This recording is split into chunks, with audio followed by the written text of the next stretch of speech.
Bismillahirrahmanirrahim. Assalamu alaikum. Peace be always with you.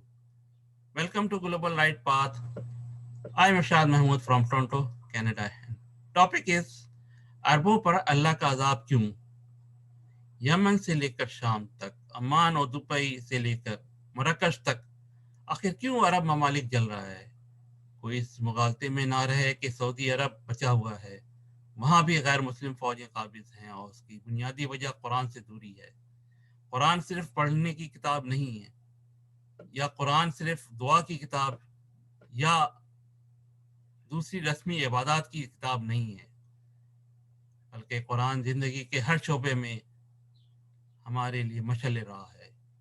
हदीस में बहुत सी ऐसी मनगढ़ंत बातें हैं जो कि मुसलमानों को मुसलमान तो किया, इंसानियत के दर्जे से गिराकर जानवर से बदतर कर दिया है।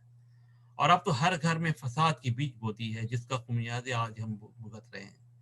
कुरान हमें दुखी इंसानियत की खिदमत का हुक्म देता है और एक दूसरे को उसकी याद दहानी का भी हुक्म देता है। बस आप सोशल मीडिया पर तस्वीरें या वीडियोस को वायरल करने से पुलिस और दूसरे हिफाजती इदारे को खबर पहुंच जाती है और मुजरिम को पकड़ने में आसानी हो जाती है। कुरान फहमी को आम किया जाए और सुनी सुनाई बातों से मुकम्मल परहेज किया जाए। तमाम मुहद्दिसीन फारस के रहने वाले थे, कदीम फारस के, जिन्होंने इंतहाई महारत से रोमन एम्पायर की मदद से एक खुफिया साजिश के जरिए मुसलमानों को कुरान से दूर कर दिया।